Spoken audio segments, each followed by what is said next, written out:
Hej Salvensforum, så er vi sgu på tur igen efter en lang pause. Vi er i Køge. Vi skal ned til Træf. Der kommer 11-12 stykker hjem til Bo. Så følg med op, så ser vi, hvad der sker. Hey. Og der svømmer den i. Der er den på nogle af Og så går snakken lystigt her hos Bo. Skal vi snakke noget chili? Con carne. Ja, det er sådan lidt. Og god bred over nakken. Og, altså, god mave. Ja. Og Torling, vi sidder nede hos Bo. Det gør I. Nå. Hvad laver du her i dag? Jamen, jeg regner med at få en masse god information omkring præcis den der bonusmetode, vi har debatteret inde på forum. Ja, bonus. Ja, lige præcis noget mere præcis om, hvordan det foregår. Okay. Så vi kan få hævet nogle historier erfaringer og få nogle flotte koraller. Hvad har du for en kvar? Hvor stort er det? 880 liter. Hvor længe har du kørt? En sup, jeg har kørt. Jeg har faktisk kørt længe, men så var det lige blevet pillet ned, og jeg fik lidt mindre, og så er det blevet skudt op igen for 1,5 år siden. Så det er sådan en halv genkørsel, eller en opstart. Okay. Har du nogen særinteresser? Yngel eller koraller? Eller? Koraller, stenkoraller. Jeg prøver ligesom at lave sådan en samling af acropora med noget forskellige vækstmønstre, nogle forskellige farver, nogle forskellige polypper. Okay. Og så prøver jeg den her gang at gøre det sådan lidt mere, så ikke alle de grønne står sammen, men så der er sådan et spil i det, så det fremhæver det. Fedt, lidt design. Ja, det er svært, men... Jeg har kigget på mange, altså japanerne er jo fantastiske til at lave sådan noget. Altså, det er pisse flot, de kan et eller andet. Ja, det kan nemlig. Der kan man søge i hvert fald til inspiration. Ja, men altså, når man står og kigger på grønne, så er man altid fascineret. Ja. Og så ender man med at købe de grønne alligevel. Fedt, ja. Hvad fanden var det, jeg ville spørge om? Jo, så det var Bolius. Hvad hedder du inde på forum? TTK Thomsen. Okay, og du har en tråd selvfølgelig. Jeg har en tråd, der hedder Køge Bugt 880 liter. Eller noget af den stil. Fedt. Tak for det. Velkommen. Hej, hvad hedder du? Hej, jeg hedder Bøje Danielsen. Okay, og det hedder du også på forum? Det mener jeg da. Ja. Okay. Hvad laver du her hos Bo i dag? Hvorfor er du her? Jeg er jo med for at komme lidt rundt og se de forskellige akvarier. Jeg har startet op for et par år siden, men for en masse hjælp af Kasper. Okay, bor I tæt på hinanden? Nej, slet ikke. Det er så, jeg bor i Odense, og han bor nede i Sønderjylland. Jeg synes godt, jeg kunne høre det med Odense. Ja, Odense. Ja. Nå, fedt. Jo. Så I er på langfart i dag? Ja, det er vi. Ja, det er dejligt at komme herover, fordi vi har ikke så meget nogen særlige forretninger i Odense, så... Okay. Har du nogen sådan, hvad har tændt dig på saltvand? Er det fiskene eller korallerne? Er der noget, du går specielt meget op i? Det er begge dele nu. Ja. Nu har jeg gået all in og fået et rigtig fantastisk akvarie. Nogenlunde som det her over. Nogenlunde samme mål og tykkelse af glas og sådan noget. Og så har jeg gået all in og købt det bedste, som Kasper ville anbefale. Ja. Og han har så hjulpet mig med at komme i gang med det. Og det kører rigtig godt nu. Ja. Det efter et år, der er fin gang i korallerne og sådan noget. Ja. Så jeg har et par kiruger og en lille mini kejserfisk og nogle rejer og sådan noget. Og hør efter, prøv at høre, hvad Bøje siger. Det er skide vigtigt. Find en mentor, der I kan spare med, hvis I vil. Ellers var jeg ikke startet, hvis jeg ikke havde Kasper. Vi har et kanonvenskab, også hans far og mig og hans mor, så vi besøger hinanden en gang imellem og snakker om koraller. Jeg er jo i kontakt med Kasper næsten hver dag. Ja, så har du et eller andet spørgsmål? Eller... Ja, jeg tager prøver i akvariet, og så sender dem ned til ham. Og så får jeg besked tilbage, at det ser egentlig fint ud. Du kan lige justere lidt på sådan og sådan. Så det, altså, ellers havde jeg ikke... Jeg har mit problem, det er, at jeg har PTSD efter noget voldsomt, der er sket i mit liv. Så jeg er ikke så god til at huske, og slet ikke alle de latinske navne. Så er der sat med meget, man skal have styr på. Ja, det synes jeg.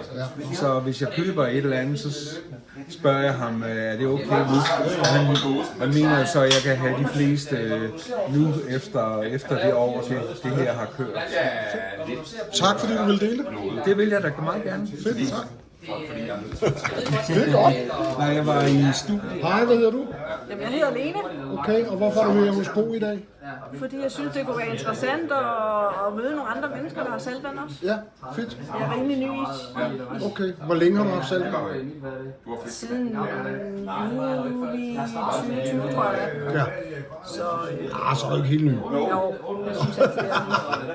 Har du jeg ved, du også har ferskvandsakvarier. Har du et saltvandsakvarium? Jeg har 2 saltvandsakvarier og 10 ferskvandsakvarier fyldte. Hold nu kæft. Og så er der lidt på lager også tomme akvarier. Og de 2 saltvand, hvor store er de? De er på 365 liter og 190 liter. Okay. Så det er ikke så slemt. Nej, det er da fedt. Og har du noget...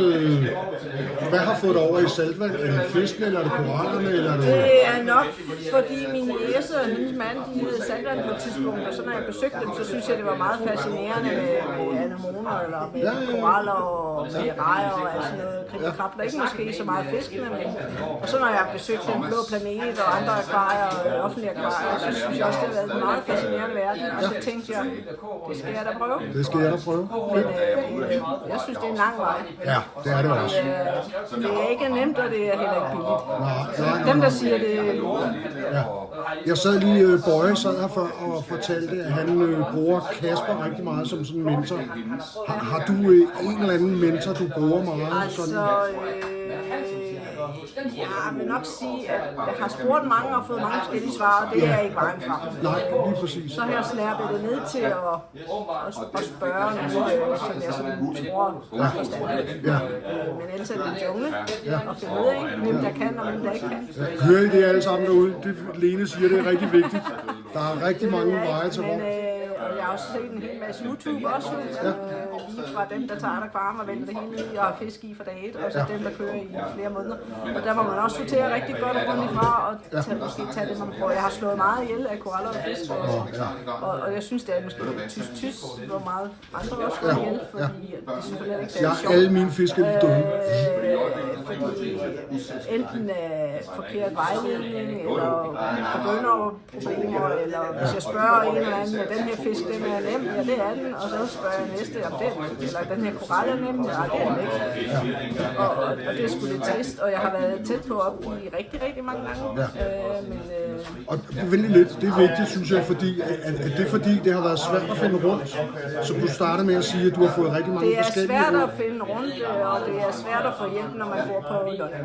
Ja. Fordi der er sgu ikke nogen, der gider at køre til Lolland. Det er jo en kendt sag, at der er længere fra Sjælland til fra Sjælland og til Lolland, og fra Jylland til Lolland end omvendt. Ja, okay. Ja.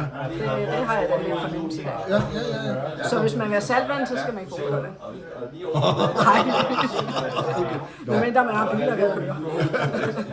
Og jeg er ikke bleg for at køre, det er ikke mere det overhovedet ikke. Og nu sidder jeg jo her og har kørt til Køge, og jeg kan jo ikke blive med at køre. Jeg er jo ikke lavet af penge. Nej. Men hvorfor bliver du så ved, hvis jeg må spørge mig? Fordi der er for langt til Lolland, så jeg kan ikke engang komme af med lortet igen. Hvis jeg er væk med det. Der er ikke nogen, der vil køre så langt og hente det. Nej, jeg kunne rigtig godt tænke mig at få en saltvandskammerat, som kunne komme en gang imellem lige og holde i hanke med og få mig et skridt videre på vejen. Det er mit største ønske. Så det er en opfordring herfra? Så det tænker jeg lidt. Det kunne være hyggeligt. Nu har jeg haft 2 kammerater på Lolland igennem Lolland Falster og Akvarieklub. Og de er så stoppet med saltvand. Så der var ikke så meget der.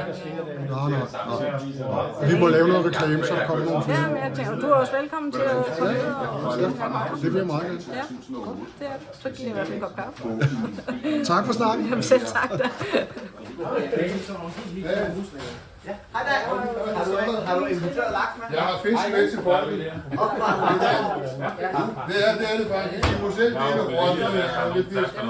Hvad har du med? Det er til dem, der vil have sådan en. Det var overskuddet. Det dufter godt. Ja, det er mig. Ja, du skal have sådan en lille til. Ja, det kan nogen. Ej, hvor dejligt. De skal vist have fod, de kan ikke lave foto. Hvis der er røget makrel, vil jeg godt bede med en. Det er kun røget makrel. Kunne du lukke det? Tak skal du have. Rammer den blå, ikke? Ja, det er Den er jo sindssygt flot, men den er jo bare dum, fordi så har jeg ingen gavn af kroner, der er ingen fisk, der er i overfladen. Altså, de ligger alle sammen i trykket, så jeg på vejen.